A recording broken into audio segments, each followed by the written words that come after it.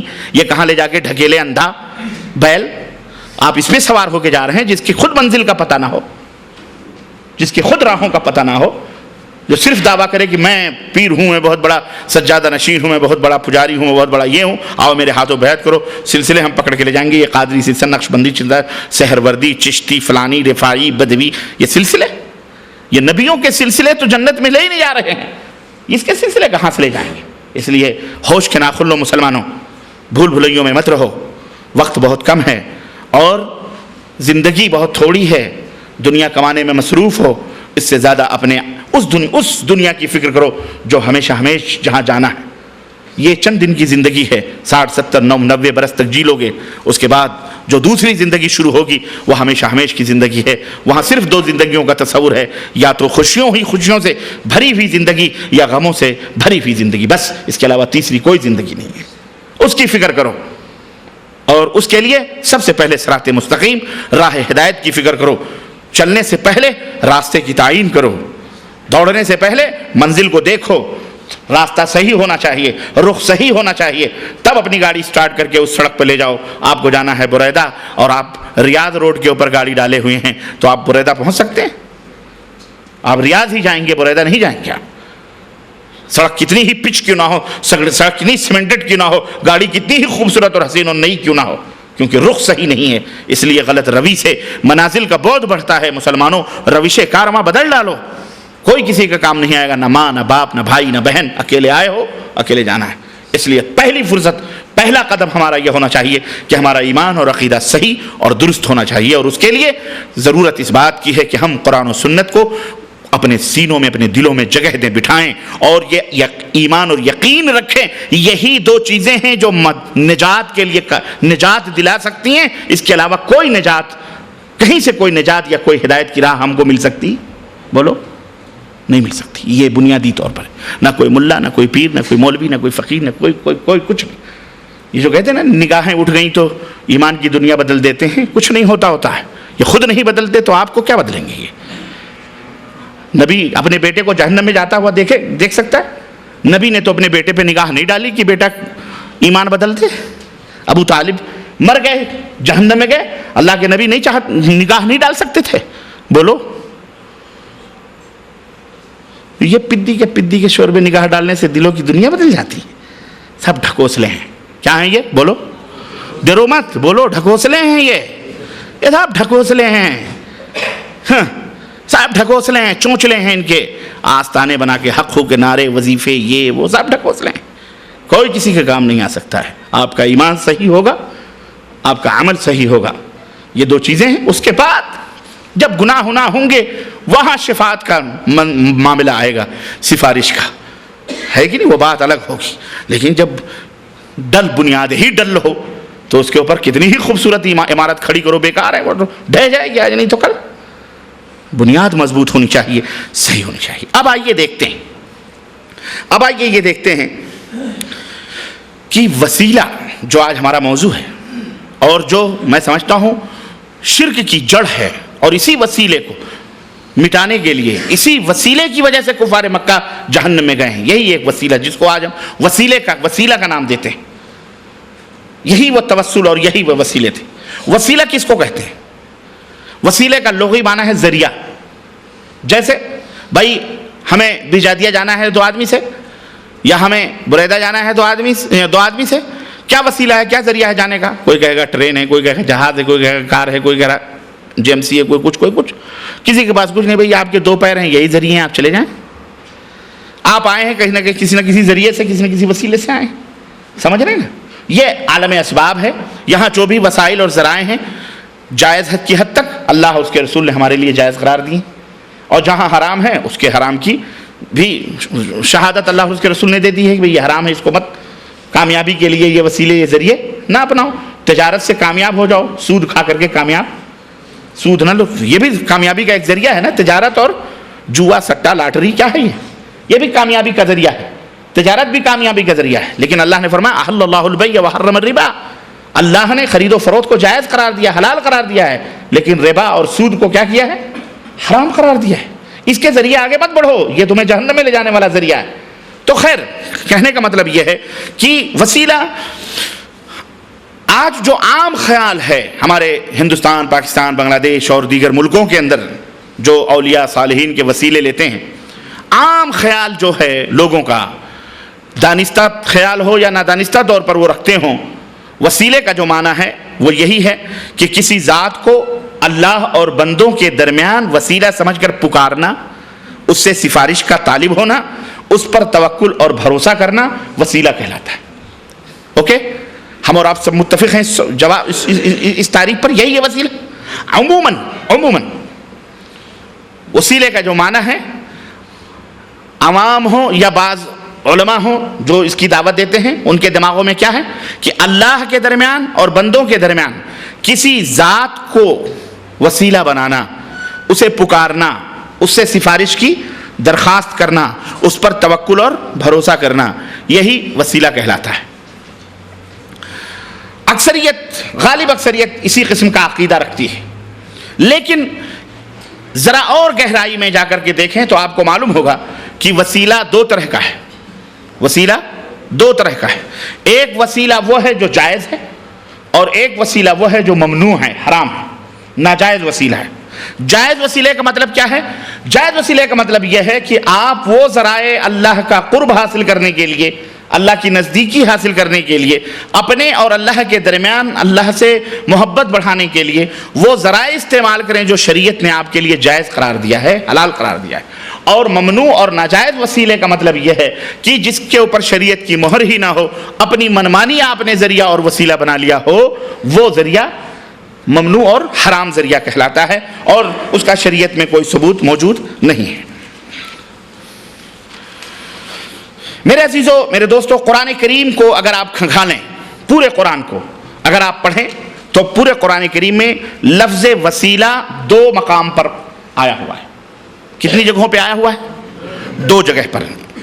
چنانچہ ایک سورہ المائدہ آیت نمبر 35 میں اللہ عز و جل نے ارشاد فرمایا، یا ایھا الذین آمنوا اتقوا اللہ، اے وہ لوگو جو ایمان لائے ہو، اللہ سے ڈرو، وابتغوا الیہ الوسیلہ، وابتغوا الیہ الوسیلہ، اور اس کا وسیلہ تلاش کرو، اس کا وسیلہ تلاش کرو، اور وجاہدوا فی سبیلہ لعلکم تفلحون، اور اس کی راہ میں جہاد کرو تاکہ تمہارا بھلا ہو، تم کامیاب ہو سکو. میں نے شروع میں آپ کو بتلایا کہ قرآن کریم کی یہ آیت ہے جس کا ترجمہ میں نے بتلایا آپ کو. اب آئیے یہ دیکھتے ہیں، میں نے شروع میں آپ کو بتلایا قرآن کو، احادیث کو اس طرح سمجھو جس طرح نبی نے سمجھایا، صحابہ کو صحابہ نے سمجھایا، تابعین کو تابعین نے، تبع تابعین کو محدثین مفسرین نے جس طرح سے قرآن کو سمجھا ہے اس طرح ہم کو سمجھنا ہے. اپنی منمانی ہمیں نہیں سمجھنی ہے. اپنی منمانی سمجھنے سے آدمی گمراہ ہو جائے گا اور غلط راہوں پہ چلا جائے گا. تو آئیے یہ دیکھتے ہیں کہ اس وسیلے کا معنی ائمہ تفاسیر نے کیا کیا ہے.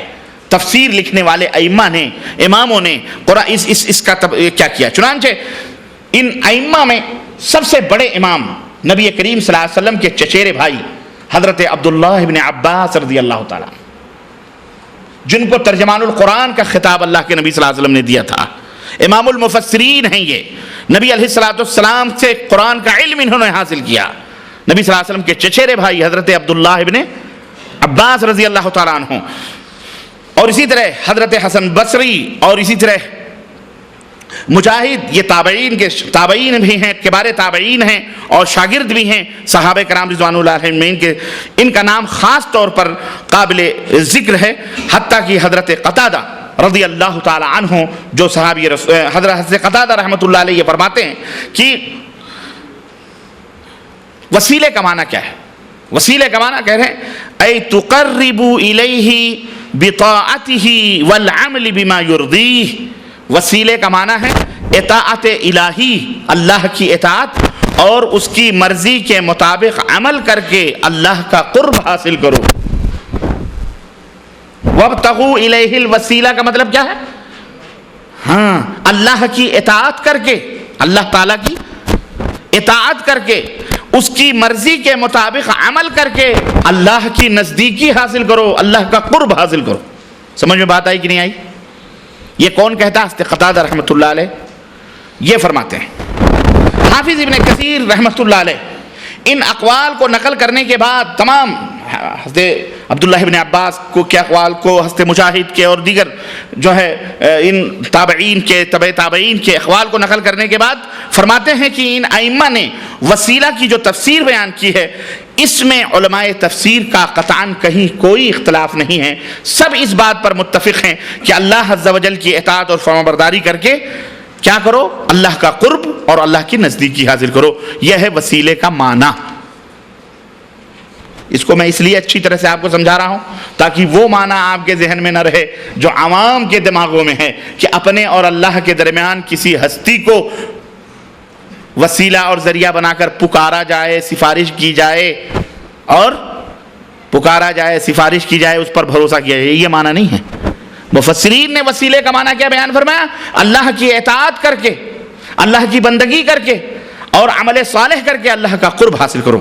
دوسری جگہ جو قرآن کریم میں وسیلے کا لفظ آیا ہے وہ سورہ اسراء آیت نمبر 57 یعنی 57، اللہ رب العزت نے فرمایا اولئک الذین یدعون یبتغون الی ربہم الوسیلۃ ایہم اقرب ویرجون رحمتہ ویخافون عذابہ ان عذاب ربک کان محذورا۔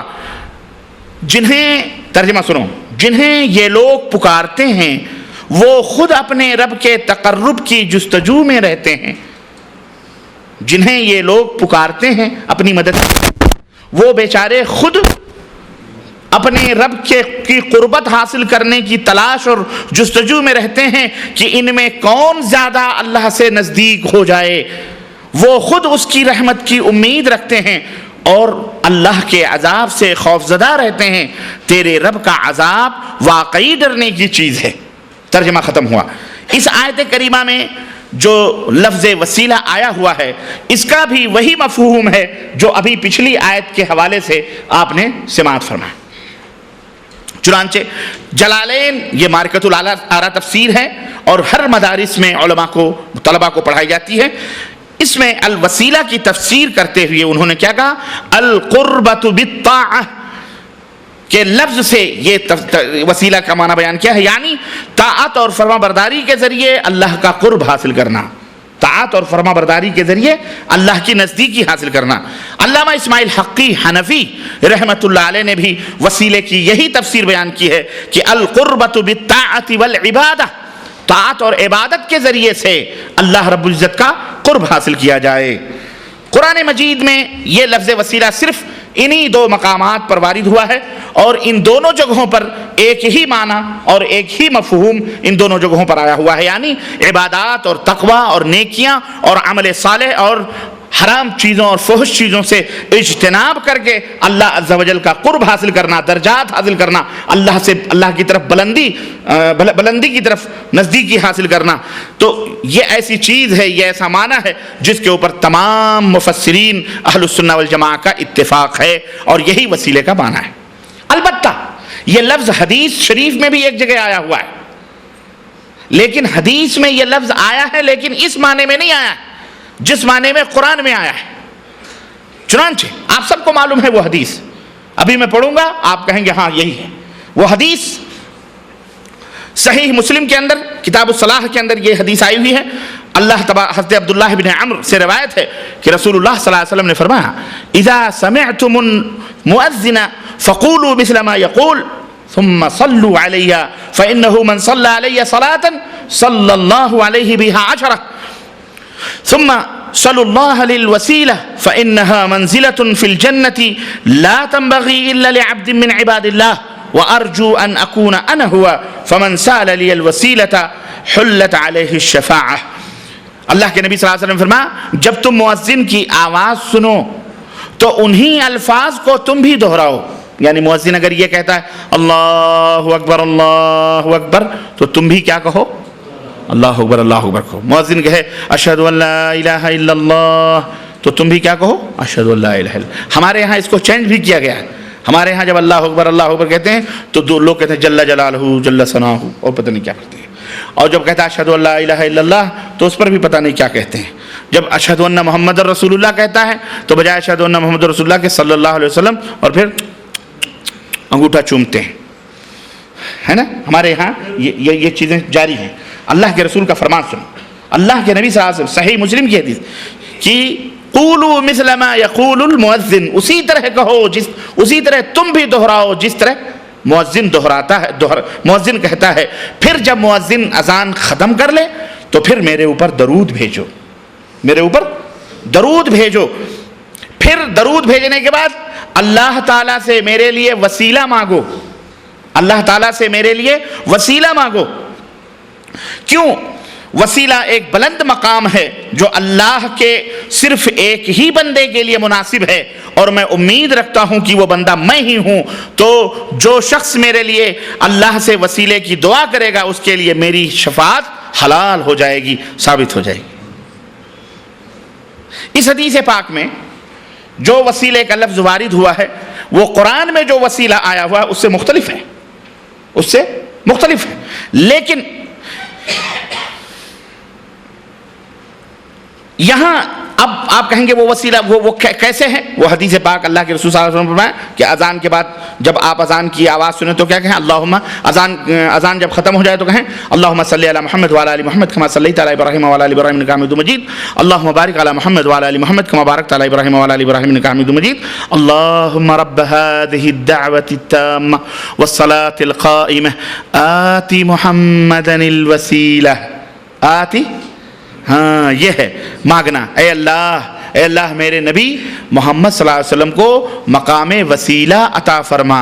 مقام آت محمدا الوسیلہ وبعثہ مقاما محمودا الذی وعدتہ, اور میرے نبی کو مقام محمود عطا فرما جس کا اے اللہ آپ نے وعدہ کیا ہے.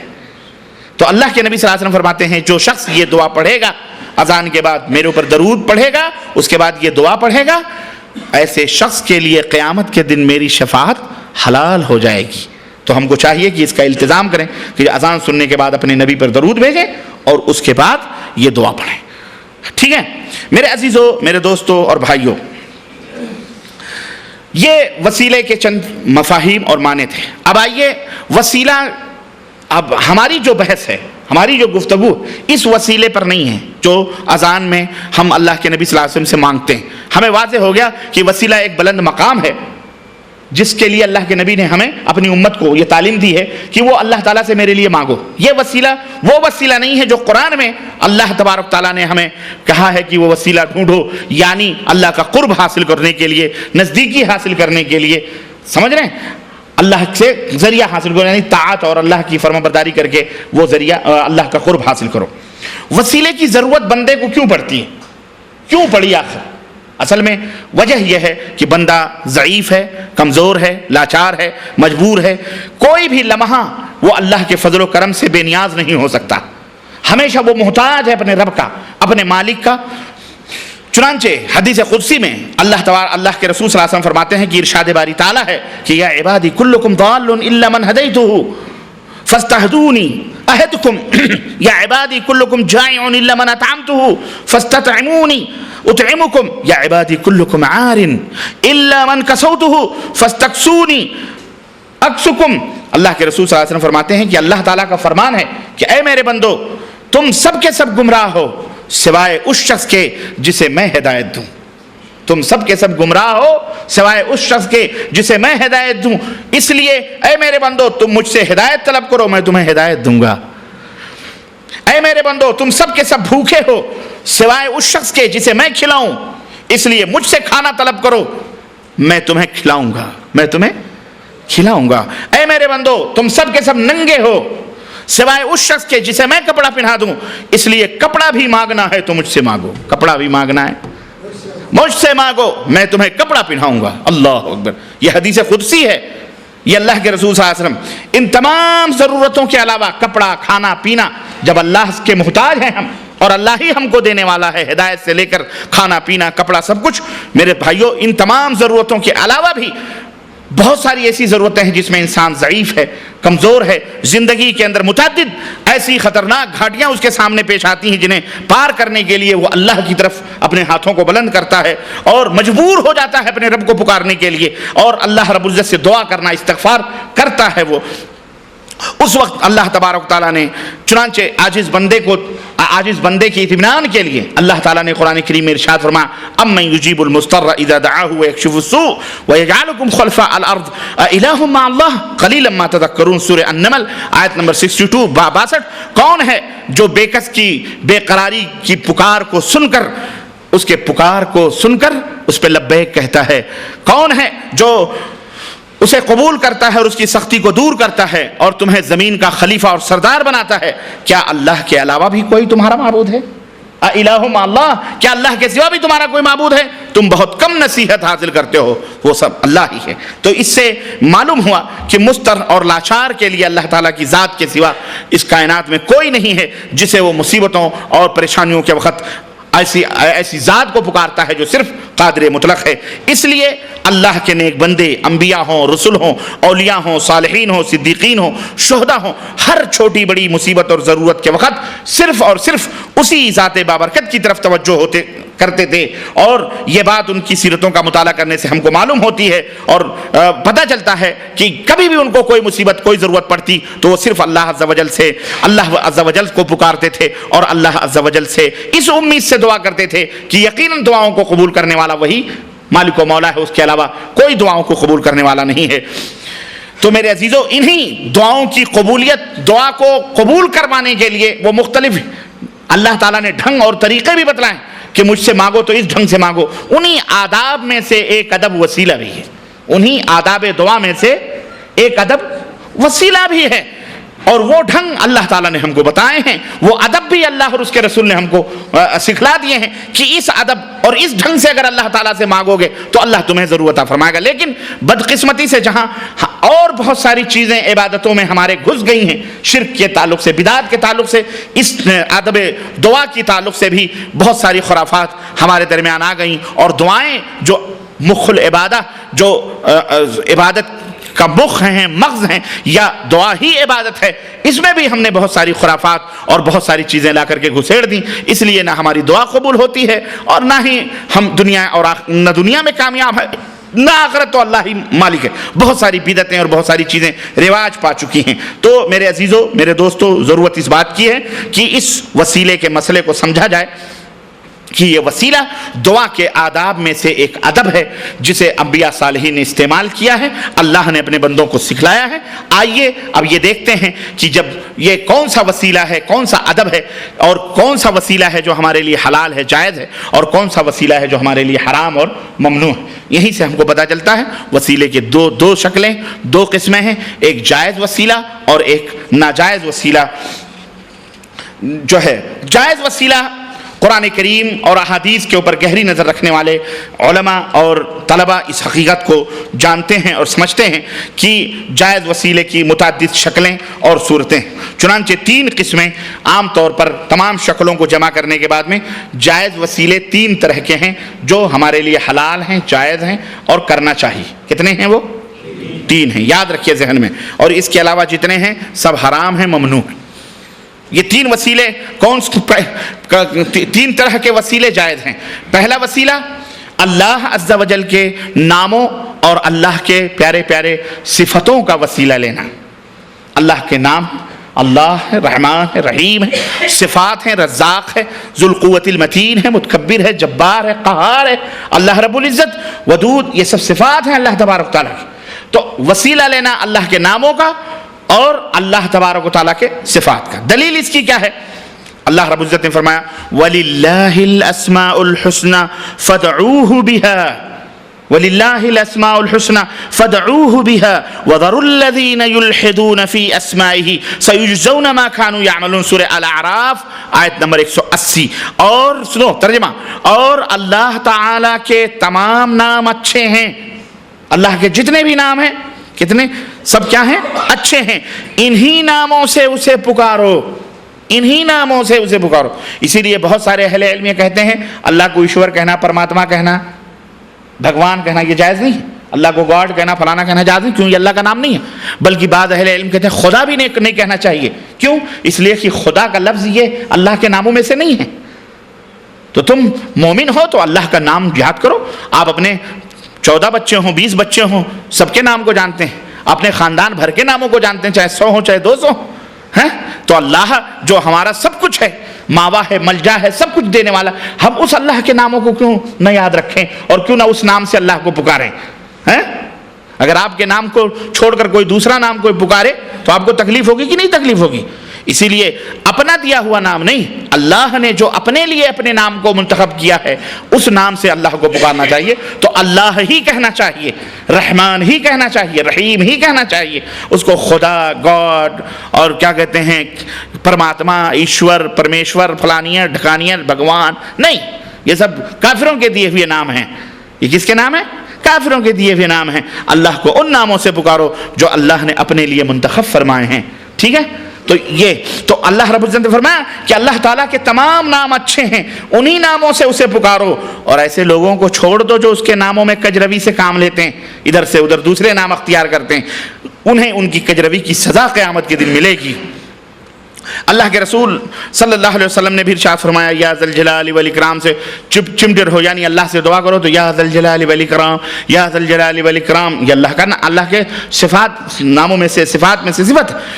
تو یہ بات خاص، یہ بات ہر شخص کو معلوم ہے کہ اللہ تعالیٰ کے بہت سارے پیارے پیارے نام اور اچھی اچھی صفتیں ہیں جن میں اس کی مختلف خوبیوں کا ذکر ہے.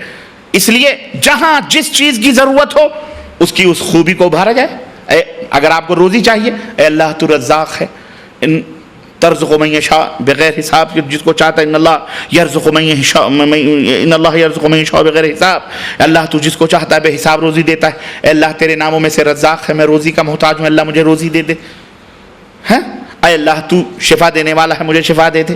اے اللہ تو، یعنی جیسے جیسے اس کے نام ہیں ان ناموں کی صفتوں سے اس کو پکارا جائے تو یہ اللہ رب العزت کے لیے بہت ہی بہتر ہے. اس لیے بندے کو جس قسم کی ضرورت ہو، علماء نے فرمایا کہ اس قسم کی ضرورت کے پیش نظر اسے یاد کیا جائے. جیسے اے اللہ تو رحمان ہے، رحیم ہے، لہذا ہمارے اوپر رحم فرما. اے اللہ تو رزاق ہے، ہر کس و ناکس اور چرند پرند کو روزی دیتا ہے. اے اللہ میری روزی میں کشادگی دے دے. اے اللہ میری روزی میں برکت دے دے. اے اللہ تو غفور ہے، غفار ہے. اے اللہ میں گنہگار ہوں، بدکار ہوں، اس گنہگار بندے کو معاف فرما دے.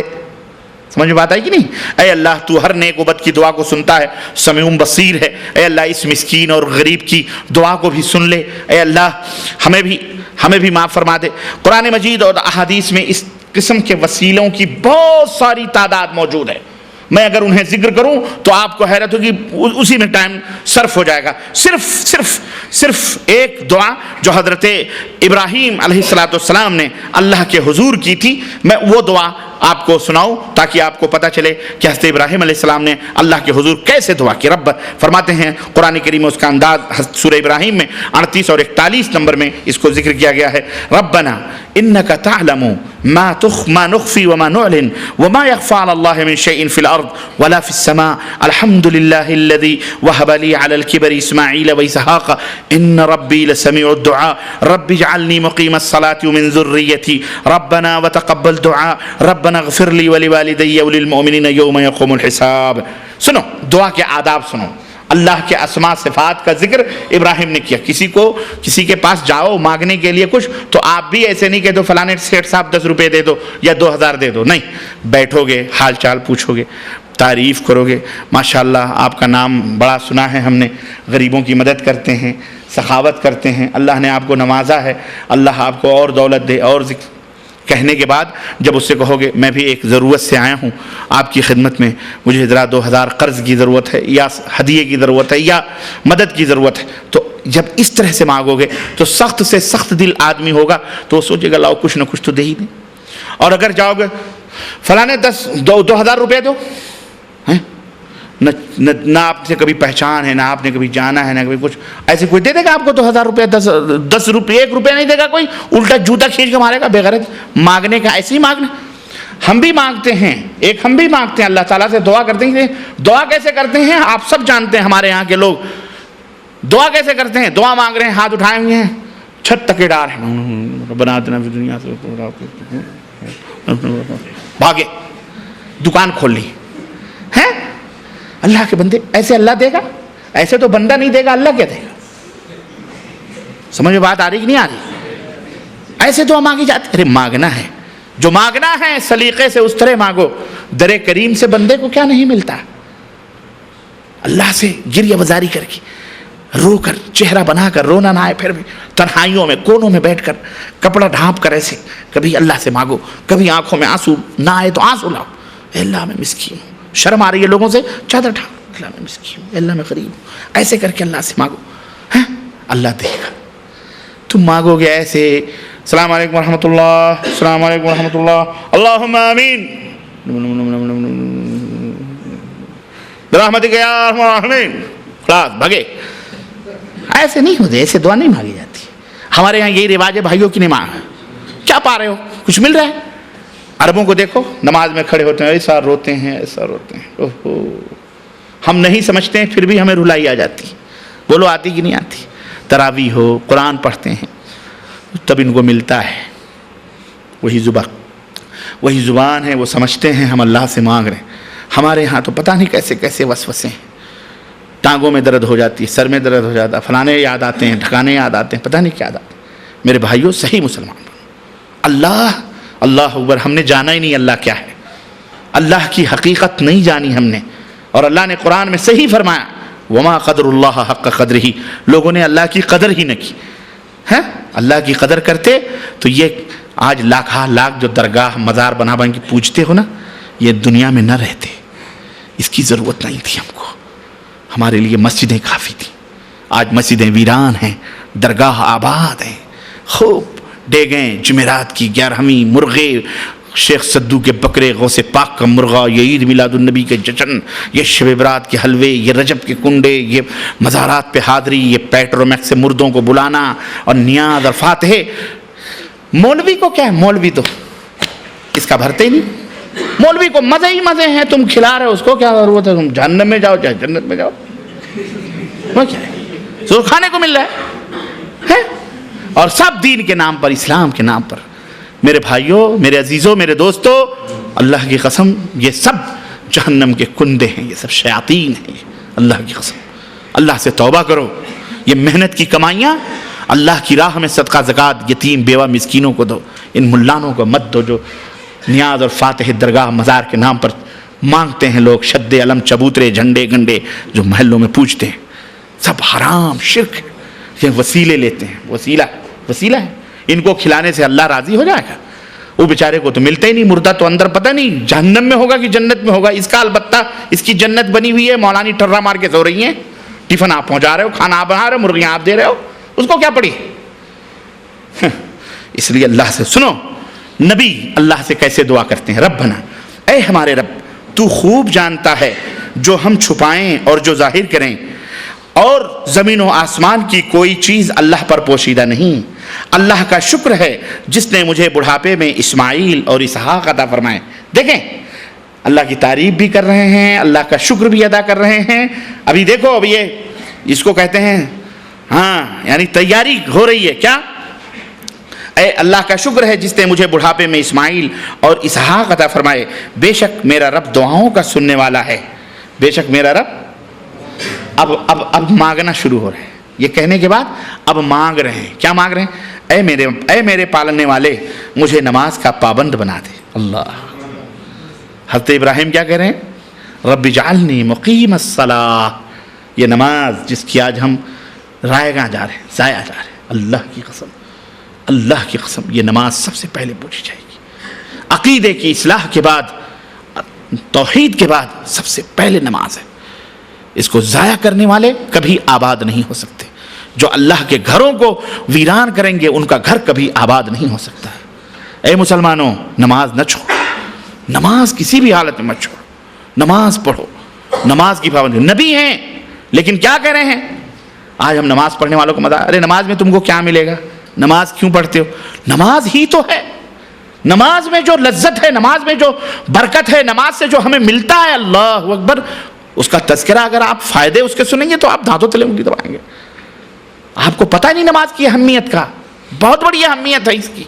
نہ کچھ پیسہ لگتا ہے, نہ روپیہ لگتا ہے, نہ کچھ. گرمی ہو سردی ہو, بہترین قالینوں پر وضو بنا کر, حمامات صاف ستھرے خوشبودار وضو بنا کر مسجد میں آپ جاؤ, نماز پڑھو. ہمارے گھروں میں ایسی قالینیں نصیب نہیں ہیں جن پر ہم کم از کم 10-15 منٹ کے لیے اللہ کے دربار میں کھڑے ہو کے سجدہ کرتے ہیں, ہے کہ نہیں؟ کتنی باعزت چیز ہے. اس لیے نماز, نبی کہہ رہے ہیں میرے پالنے والے مجھے نماز کا پابند بنا دے. وَمِن ذُرِّيَّتِي, اور میری اولاد کو بھی نماز کا پابند بنا. ہمیشہ دعا کیا کرو یہ کہ اللہ مجھے بھی نماز کا پابند بنا اور میری آل اولاد کو بھی. اے ہمارے رب میری دعا قبول فرما.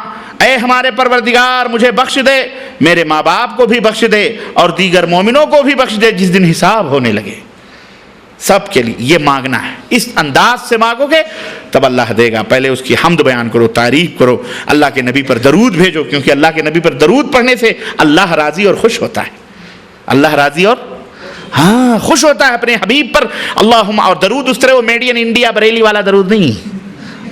وہ سب دیکھو ایک ایک چیز کو ملایا ہے ذلیلوں نے. اللہ کی قسم تمہیں ورجنالٹی سے ہٹا کر ڈپلیکیٹ مالوں پہ لگایا ہوا ہے. مکس مال چائنا کا. ایسے made in Bareilly, made in India, made in Pakistan, made in فلانے, میڈ ان فلانے. اصل جو قرآن و سنت کا میٹر ہے غائب.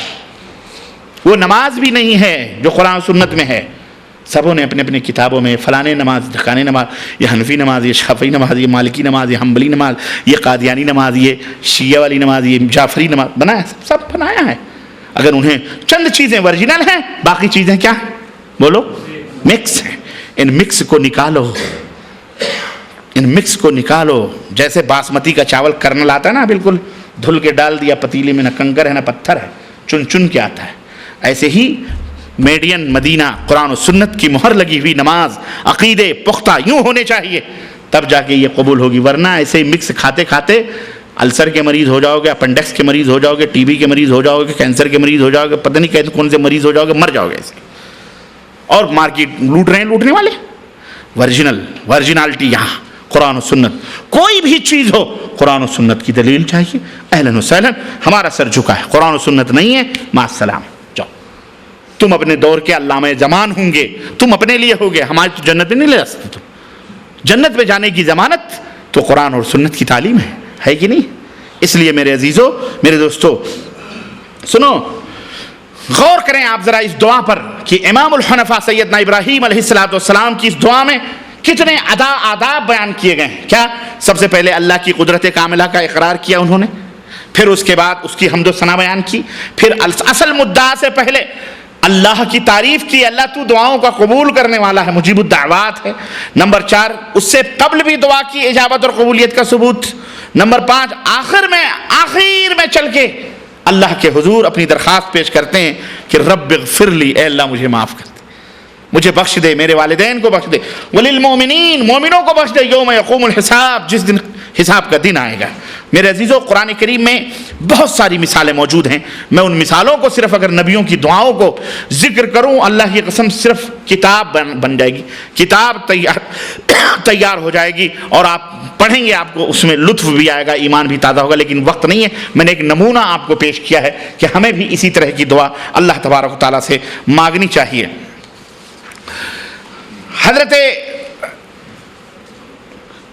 حدیثوں میں بھی اس کا ذکر ہے.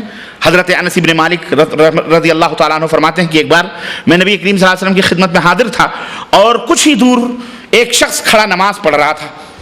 جو رکوع اور سجدے اور تشہد سے فارغ ہوا تو دعا کرنے لگا اور اپنی دعا میں کہہ رہا تھا کہ اللہم انی اسألک بأن لک الحمد لا الہ الا انت المنان بدیع السماوات والارض یا ذا الجلال والاکرام یا حی یا قیوم انی اسألک الجنہ واعوذ بک من النار. سنن نسائی کے اندر یہ حدیث اور ابو داؤد کے اندر بھی ابن ماجہ کے اندر بھی یہ حدیث ہے. اس کی یہ دعا سن کر نبی کریم صلی اللہ علیہ وسلم نے اپنے صحابہ سے فرمایا کہ تم لوگ کیا سمجھ رہے ہو کہ اس نے کس واسطے سے مانگا ہے؟ صحابہ نے جواب دیا کہ اللہ اور اس کا رسول بہتر جانتے ہیں. تو آپ صلی اللہ علیہ وسلم نے ارشاد فرمایا اس ذات کی قسم جس کے قبضے میں میری جان ہے، اس نے اللہ کے اس عظیم نام کا وسیلہ دے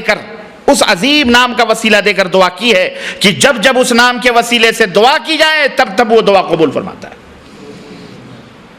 تو اس کے ناموں کا وسیلہ لے کر دعا کرو گے تو اللہ تعالیٰ بولو دعاؤں کو قبول فرماتا ہے، اور سوال کیا جائے تو اللہ تبارک تعالیٰ وہ ضرور دیتا ہے.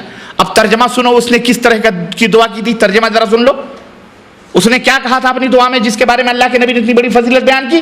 اس نے کیسے کی؟ اے اللہ میں تجھ سے اپنی حاجت مانگتا ہوں اس وسیلے سے کہ ساری تعریف تیرے ہی لیے زیبا ہے، ساری تعریف تیرے سوا کوئی معبود نہیں. تو بہت احسان کرنے والا ہے، آسمان و زمین کو ایک نرالے انداز سے پیدا کرنے والا ہے. کتنی بڑی بڑی تعریف اللہ تعالیٰ کی لیے. بدیع السماوات والارض ہے، زمین آسمان کو نرالے انداز سے پیدا کرنے والا ہے. اے عزت و جلال والے معبود، اے حی زندہ رہنے والے معبود، ہر چیز کو قائم رکھنے والے معبود، میں آپ سے جنت کا سوالی ہوں اور جہنم سے پناہ چاہتا ہوں. اسألک الجنہ وَأَعُوذُ بِكَ مِنَ النَّارِ، تجھ سے جنت چاہتا ہوں اور جہنم سے پناہ چاہتا ہوں. کتنی اچھی دعا ہے. اس پر اللہ کے رسول صلی اللہ علیہ وسلم نے اس کو فرمایا کہ اس مختصر کتنی پیاری دعا کہ جب اللہ سے اس طرح کی دعا مانگی جائے تو اللہ تعالیٰ قبول فرماتا ہے. تو اس آیت کریمہ سے اور اس حدیث سے دلیل سے وسیلے کی ایک قسم کا ہم کو پتہ چلا کہ جب دعا کی جائے اللہ کے ناموں اور اللہ کے صفات کے وسیلے سے تو اللہ ان دعاؤں کو قبول فرماتا ہے. دلیل موجود ہے قرآن کی اور حدیث کی بھی آپ کے سامنے آ گئی. بات سمجھ گئے کہ نہیں سمجھ گئے؟ دوسرا وسیلہ جائز ہے، یہ بھی وسیلہ جائز. اور دوسرا وسیلہ اعمال صالحہ کا وسیلہ، اعمال صالحہ کا وسیلہ لینا. آپ جو عمل صالح کرتے ہیں، نماز پڑھتے ہیں، روزہ رکھتے ہیں، حج کرتے ہیں، زکوٰۃ دیتے ہیں، صدقہ کرتے ہیں، خیرات کرتے ہیں، نیکی کرتے ہیں، ایک دوسرے کے اوپر احسان کرتے ہیں، بھلائی کرتے ہیں، والدین کے ساتھ، بہن کے ساتھ، بھائیوں کے ساتھ جو کچھ بھی آپ نیکیاں کرتے ہیں، اپنے دوست احباب کے ساتھ مسجد بنوا دیتے ہیں، سرائے خانہ بنوا دیتے ہیں، امت مسلمہ کے لیے خیر اور بھلائی کے لیے کچھ بھی خدمات کر دیتے ہیں، یہ سارے کا سارا عمل صالح ہے، نیک عمل ہے، اچھا عمل ہے. سچ بولتے ہیں، جھوٹ نہیں بولتے، چوری نہیں کرتے، چکاری نہیں کرتے، زلاق نہیں کرتے، بدکاری نہیں کرتے، یہ سب فحش اور منکرات اور بے حیائیوں سے بچتے ہیں، یہ سب کا سب عمل صالح ہے. تو اپنے عمل صالح کا وسیلہ لینا یہ بھی شریعت کے اندر حلال ہے، جائز ہے. اس کی اور اس عمل میں جتنا خلوص ہوگا اتنے ہی سمجھو، جتنا گھی ڈالو گے اتنا ہی مال چوکھا ہوگا، جتنی شکر ڈالو گے اتنا ہی جتنا خلوص اور للہیت ہوگی اسی حساب سے وہ جو ہے آپ کی دعا قبول ہوگی، اور جتنی اس کے اندر مفاد اور نمود اور ریاکاری ہوگی اتنی ہی وہ دعا قبول نہیں ہوگی. اس لیے مومن کے لیے ضروری ہے کہ ہر نیک کام پر صرف اور صرف مخلصین لہ الدین حنفاء للہ کا مطالبہ اس سے ہے کہ جب وہ اللہ کی عبادت کرے تو خشوع اور خضوع اور اللہ کی رضا اور خوشی کو پانے کے لیے کرے. چنانچہ حضرت ابو امامہ فرماتے ہیں کہ ایک شخص نبی کریم صلی اللہ علیہ وسلم کی خدمت میں حاضر ہو کر عرض کیا. اس شخص کے بارے میں اللہ کے نبی کیا فرماتے ہیں؟ جو مال غنیمت کے لیے جہاد کرتا ہے، مسلمانوں کے ساتھ لڑتا ہے، لیکن کس لیے؟ مقصد یہ ہوتا ہے لڑکے جیت جائیں گے، مال غنیمت ملے گی، لونڈی ملے گی، سونا ملے گا، چاندی ملے گی، سب ہیرے پائے ملیں گے. آپ نے فرمایا لیس لہ شیء، اس کے لیے کچھ بھی نہیں ہے. سائل نے یہی بات تین دفعہ کہ وہ نام و نمود کے لیے، دکھاوے کے لیے، آپ نے فرمایا اس کے لیے کچھ بھی نہیں ہے، کچھ بھی نہیں. 3 دفعہ یہی جواب دے. پھر اللہ تبارک تعالی، پھر اللہ کے رسول صلی اللہ علیہ وسلم نے فرمایا سنو ان اللہ لا يقبل من العمل الا ما كان له خالصا وابتغي به وجهه. اللہ تبارک تعالی صرف وہی عمل قبول فرماتا ہے جو خالص اللہ کو خوش کرنے کے لیے کیا گیا ہو اور اس عمل کے ذریعے اس کی مرضی اور اس کی رضا مطلوب ہو. اللہ صرف وہی عمل قبول فرماتا ہے، بقیہ سارے اعمال منہ پہ مار دیے جاتے ہیں. یہ جو میں کھڑا ہوں اگر یہ اللہ کی خوشی کے لیے نہیں ہے تو یہ بھی بیکار ہے. ہم آئے ہیں اتنی دور سے اللہ کی رضا اور خوشنودی نہیں, اپنی ریاکاری, نمود, دکھاوا, مجھے لوگ علامہ کہیں, مجھے لوگ عالم کہیں, یا آپ کہیں بھی ربانی صاحب کے درس میں گئے تھے, فلانا سیکھ کے آئے, اگر یہ نیتیں ہیں تو بیکار ہے, اس کا کوئی فائدہ نہیں ہے. اللہ ہمیں ایسے ریاکاری اور نمود سے محفوظ رکھے, اور اللہ ہمارے اس عمل کو عمل خالص لوجہ اللہ, اللہ کے رضا کے لیے اللہ تعالیٰ اسے بنا دے. آمین یا رب العالمین. اللہ کے رسول صلی اللہ علیہ وسلم فرماتے, اور سنو کیوں اللہ مار دے گا منہ پہ, کیوں؟ اس لیے کہ اس دنیا میں اللہ کے ہاں مچھر کے پر کے برابر بھی اس کی کوئی حیثیت نہیں. اللہ کے رسول صلی اللہ علیہ وسلم فرماتے ہیں دنیا ملعونۃ ومنعون ما فیہا الا ما مبتغی بہ وجہ اللہ. دنیا خود بھی ملعون ہے اور اس کے اندر جو کچھ بھی ہے سب ملعون ہے سوائے اس چیز کے جس کے ذریعے رب کی رضا حاصل کی جائے, اللہ کی خوشی حاصل کی جائے, وہی محترم ہے اور وہی معزز ہے. باقی سب چیزیں کیا ہیں؟ ملعون ہیں. اس لیے ہر مومن کو چاہیے کہ اس کے پاس ایسے اعمال کا کچھ نہ کچھ ذخیرہ موجود ہو جس میں شرک کا کوئی بھی شائبہ موجود نہ ہو, اور خزانہ موجود ہو ایسا جس میں زیادہ سے زیادہ اللہ کی رضا اور اللہ کی خوشنودی موجود ہو. چنانچہ جو اللہ کا جتنا ہی مقرب ہوگا تو اس سے متعلق اللہ رب العزت نے ارشاد فرمایا کہ لئن سألنی لأعطینہ, اگر وہ مجھ سے مانگے گا تو میں اسے دوں گا, اگر اس نے میرے لیے عمل کیا ہے جب وہ مانگے گا میں اسے دوں گا. تو اس طرح سے ہمیں یہ معلوم ہوا میرے عزیزوں کہ عمل کا اعمال صالحہ کا وسیلہ لینا ہمارے لیے حلال ہے. چنانچہ قرآن کریم سے ایک مثال میں دے کر اور حدیث سے ایک مثال دے کر میں اپنی بات کو آگے بڑھاؤں کہ اعمال صالحہ کیسے. سنو, عیسیٰ علیہ السلام کے حواریوں کے ذکر میں اللہ تعالیٰ فرماتا ہے کہ انہوں نے دعا کی, کیا؟ ربنا آمنا بما انزلتا واتبعنا الرسول فاکتبنا مع الشاہدین. اے ہمارے پالنہار معبود, ہم تیری اتاری ہوئی وحی پر ایمان لے آئے اور ہم نے تیرے رسول کی اتباع کی, اس لیے تو ہمارا نام گواہی دینے والوں کے ساتھ لکھ دے. تو رسول کی اتباع کرنا یہ نیک عمل ہے, اچھا عمل ہے کہ نہیں؟ بولو. انہوں نے رسول کی اتباع کو وسیلہ بنایا, انہوں نے ایمان کو وسیلہ بنایا. اس سے پتہ چلا کہ عمل صالح کو وسیلہ بنانا کیا ہے؟ حلال ہے اور جائز ہے.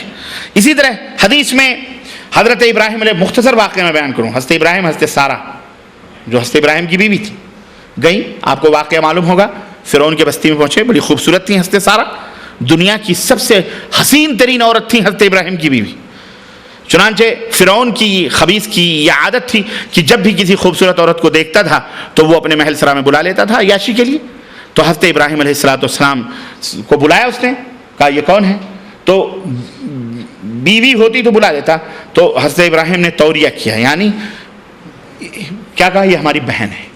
اور حضرت سارہ سے کہا اسلام میں ہم سب بھائی بہن ہیں, ہر مومن ایک دوسرے کا بھائی ہے, اس نحس سے ہم دونوں اسلامی بھائی ہیں, تو ہم اس سے کہہ دیں گے کہ تمہاری بہن ہو اور تم کہہ دینا ہمارے بھائی ہیں تو بچ جائیں گے. چنانچہ حضرت ابراہیم نے کہا یہ ہماری بہن ہے. لیکن اس کے باوجود بھی اس خبیث نے کیا کیا؟ حضرت سارہ کو گرفتار کروایا اور اپنے محل میں بلوایا. چنانچہ جب بدنیتی کے ساتھ اس نے اپنا ہاتھ بڑھانا چاہا حضرت سارہ پر, تو حضرت سارہ باوضو ہو کر نماز پڑھنے لگی اور اللہ تبارک تعالیٰ سے انہوں نے دعا کرنے لگی. اور اللہ سے کیا دعا کی محل میں؟ اللہم ان کنت تعلم انی آمنت بک وبرسولک واحسنت فرجی الا علی زوجی فلا تسلط علی الکافر. اے اللہ تو جانتا ہے کہ میں تجھ پر ایمان لائی ہوں, تیرے رسول پر بھی ایمان لائی ہوں, تجھ پر بھی ایمان لائی ہوں, تیرے رسول پر بھی ایمان لائی ہوں, اور میں نے اپنے شوہر کے علاوہ شرمگاہ کی حفاظت کی ہے, میں کبھی زنا نہیں میں نے کروایا ہے, میں نے اپنے تو یہ عمل ہے نا, زنا نہ کرنا, بے حیائی سے بچنا, یہ عمل صالح ہے. انہوں نے عمل صالح کو وسیلہ بنایا. اے اللہ تو یہ جانتا ہے, مجھے اس ظالم سے نجات دے دے, اس کافر سے نجات دے دے. چنانچہ حدیثوں میں آتا ہے کہ آپ نے ابھی اپنی دعا سے ہاتھ بھی نیچے نہ اٹھائے کہ اس فرعون کے اوپر مرغی طاری ہو گئی اور تشنج کا شکار ہو گیا, وہیں پتھر بن کر کے کھڑا ہو گیا, کیفیت طاری ہو گئی. یعنی ایسا جام ہو گیا اس کا ہاتھ اور پیر کہ وہیں گر گرانے لگا, روزانہ میرے لیے دعا کر دے تو جادوگرنی ہے, میرے لیے دعا کر دے تو جادوگرنی ہے, میں تجھے چھوڑ دوں گا. تب انہوں نے اللہ سے دعا کی, پھر اس کو اللہ تعالیٰ نے اس کی اپنی ایسی حیات پہ لوٹا. تو یہاں پر دلیل اس بات کی کیا ہے کہ حضرت سارہ نے کیا کہا؟ میں نے تیرے اوپر ایمان لائی ہوں, تیرے نبی پر ایمان لائی ہوں, میں نے اپنی شرمگاہ کو اپنے شوہر کے علاوہ کسی کے لیے حلال نہیں کیا ہے. تو عمل صالح کو وسیلہ بنایا تو اللہ تبارک تعالیٰ نے ان کی دعا کو کیا کیا؟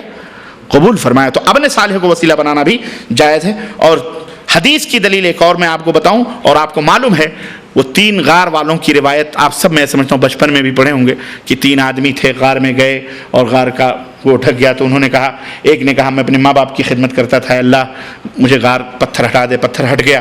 دوسرے نے کہا اے اللہ تیری رضا کے لیے میں نے ایک دفعہ ماں باپ کو دودھ پلایا، کیا کہتے ہیں، ایک دفعہ جو ہے میری چچیری بہن تھی، میں اس کے اوپر عاشق تھا، اے اللہ میں تیرے خوف سے میں نے اس کو معاف کر دیا اور میں نے زنا نہیں کیا جبکہ میں زنا کے قریب تھا، اے اللہ ایک آدمی میرے پاس چھوڑ گیا تھا پیسہ، میں نے اس کے پیسے کو بڑھایا تیری رضا کے لیے، پھر میں نے اس کو دے دیا، میں نے اس میں سے کچھ بھی نہیں کھایا، اے اللہ یہ سب تیری رضا کے لیے تھا۔ تینوں نے دعا کی تو اللہ تعالیٰ نے اس غار کے پتھر کو ہٹا دیا، اس طرح سے وہ لوگ اس غار سے باہر نکلے۔ تو یہ دلیل ہے اس بات، یہ صحیح بخاری کی روایت، یہ اس دلیل ہے اس بات کی کہ عمل صالح کو وسیلہ بنانا بولو جائز ہے۔ آپ بھی نماز پڑھتے ہو، اے اللہ میں نے فلاں کو صدقہ دیا، خیرات دیا، اے اللہ میں نے آج کی نماز پڑھی ہے، اے اللہ تیری رضا کے لیے کی ہے، اے اللہ میں غریب ہوں، میں مجھے روزی دے دے، میں بیمار ہوں مجھے شفا دے دے، میرے بچے بیمار، اس طرح سے اللہ سے نمازوں میں اس سے اپنے عمل صالح کا آپ وسیلہ لیں، دعا کریں، آپ کے لیے حلال ہے، جائز ہے، جیسا کہ حدیث سے ثابت ہے۔ اچھا، تیسری اور آخری چیز کیا ہے جس سے کہ وسیلہ لینا جائز ہے، اور اس سلسلے میں بہت ساری روایات موجود ہیں، وہ ہے نیک اور صالح لوگوں کی دعاؤں کا وسیلہ۔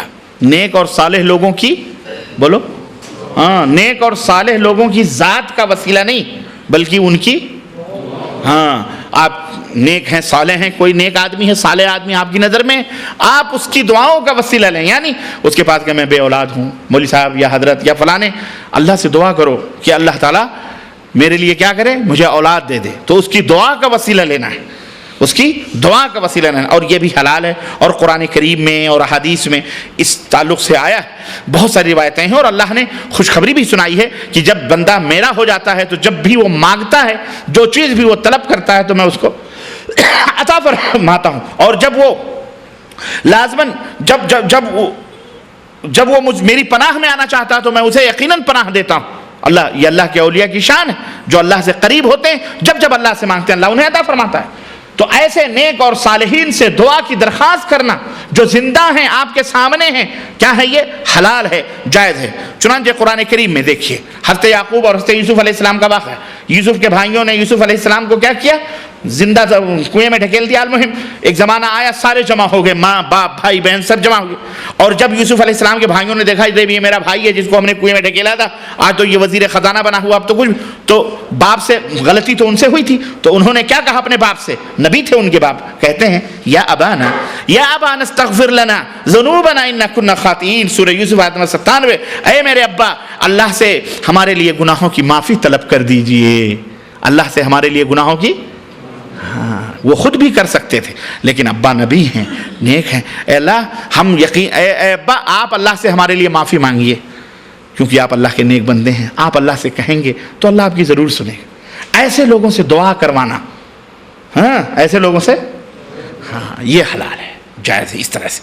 اسی طرح سے حضرت یعقوب علیہ السلام نے کیا فرمایا، قال سوف استغفر لکم ربی، کہا ہاں اچھا میں جلدی تمہارے لیے اپنے پروردگار سے بخشش مانگوں گا، وہ بہت بخشنے والا اور نہایت ہی مہربان ہے۔ اسی طرح سے احادیث میں بھی یہ قرآن کی دلیل ہے، اس سے دلیل پتہ چلتا ہے کہ نیک اور صالح لوگوں کی دعاؤں کا وسیلہ لینا بولو جائز ہے۔ حضرت عکاشہ ابن محصن نبی صلی اللہ علیہ وسلم کی خدمت میں بیٹھے ہوئے، ایک لمبی روایت ہے، اللہ کے نبی نے فرمایا ایسے لوگ بغیر حساب و کتاب کے جنت میں جائیں گے، ہماری امت کے 70,000 لوگ بغیر حساب و کتاب جنت میں جائیں گے۔ حضرت عکاشہ ابن محصن بیٹھے تھے، انہوں نے کہا اللہ کے نبی میرے لیے دعا کر دیجئے کہ میں بھی انہی لوگوں میں سے ہو جاؤں، تو اللہ کے نبی نے کہا انت منہم، میں اللہ سے دعا کرتا ہوں تو بھی انہی لوگوں میں سے، اللہ۔ اور یہ حضرت عکاشہ ابن محصن کون ہے معلوم ہے؟ بولو، کوئی نہیں جانتا؟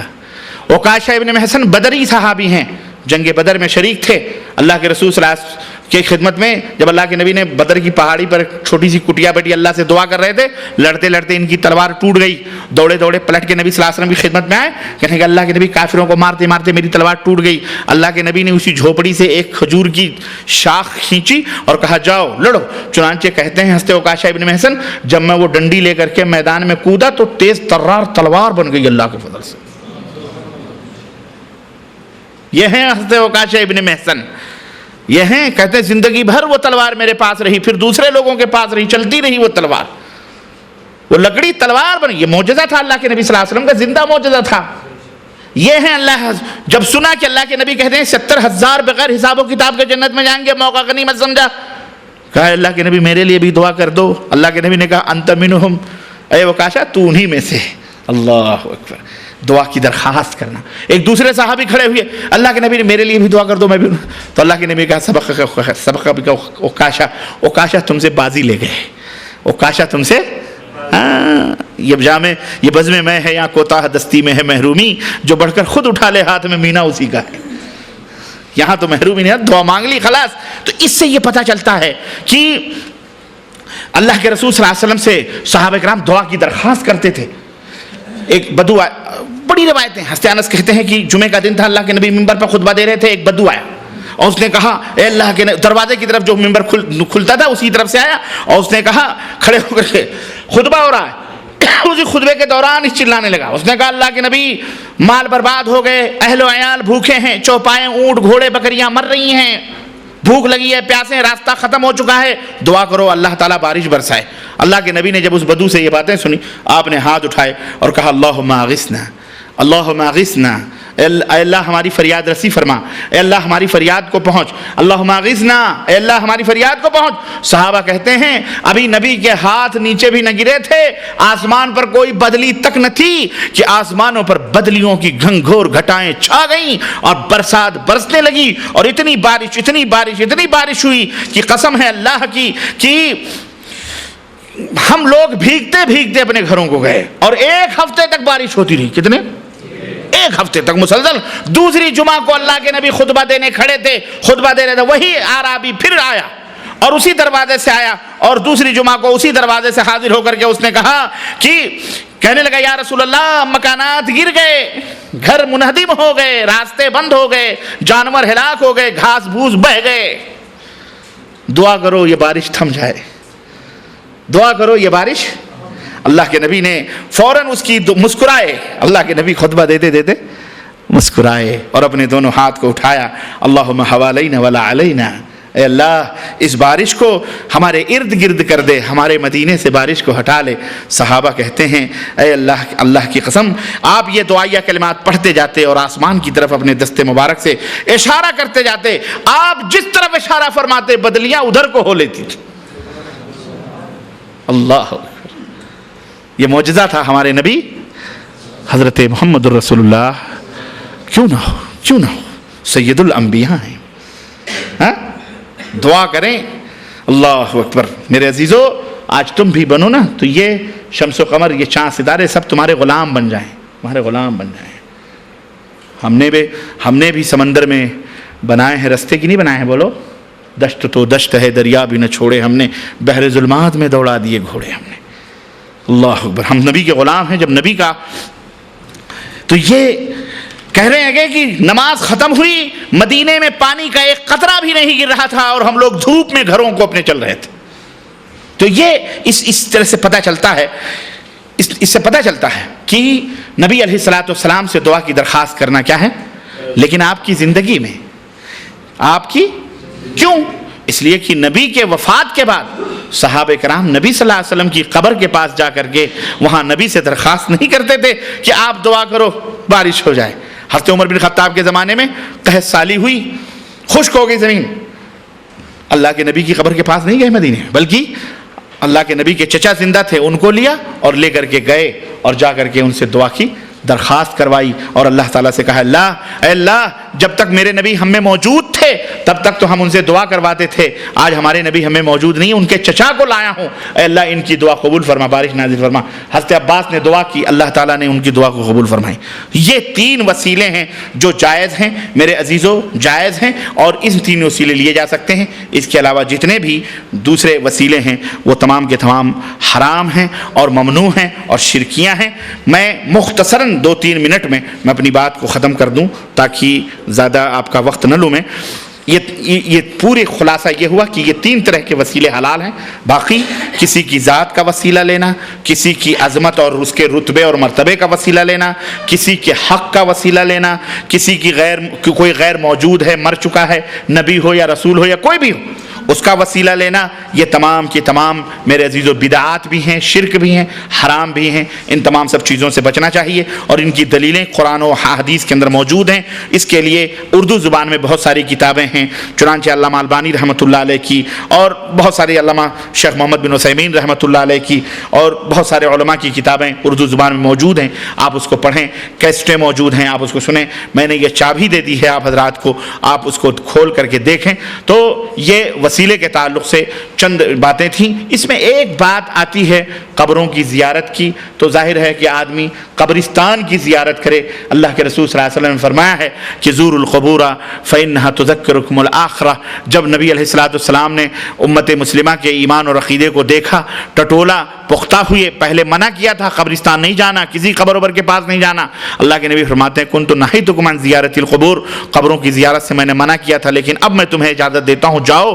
لیکن اس لیے جاؤ تاکہ مقصد کیا ہو، وہاں تمہیں آخرت یاد آئے.